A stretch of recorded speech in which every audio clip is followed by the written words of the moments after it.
All'inizio secolo andava di moda la paglietta e quasi tutti i giovanotti ne facevano grande uso, anche gli avvocati quando additavano a qualcuno, ui Achille, chi è una paglietta. E in questo caso sto gagà che sa accattare sta paglietta e fu un conquistatore al Chiatamone e venne sedotto e bidonato. Ah, prima volta che t'ho incontrato è stata dentro tram la turretta. Tu proprio faccia a me sti passettata, io m'avevo ingegnato una paglietta.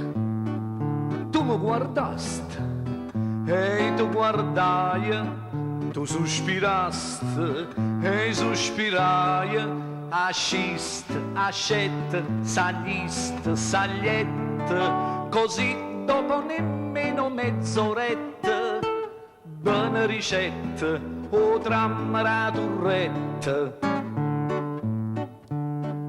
Bonata volta che t'ho incontrata è stata verso i 4, o Chiatamone, stavi elegante tutta intolettata, dicesti me l'ho offrito uno spumone, troppo onorato, e t'ammuccaste, mo piglianate, e tu pigliaste, asciste, ascette, sagliste, sagliette.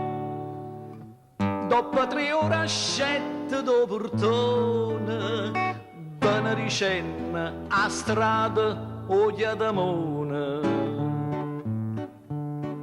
La terza volta che t'ho incontrata è stata dentro la chiesa o vescovata. Vicino a me tu stivi a un'occhiata e stava proprio brutto combinata. Dicette il prete, sposatum est, fra me pensai, guaiatum est, asciste, ascette, sagliste, sagliette, o giorno appriessene che fa malasse, e se ne fugge con tutto fondo di cassa.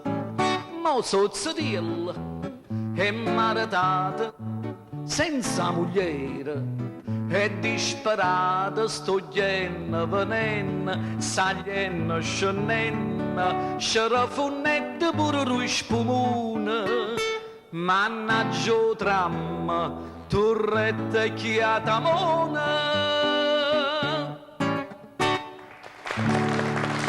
Grazie. Grazie, grazie, molto buoni, grazie.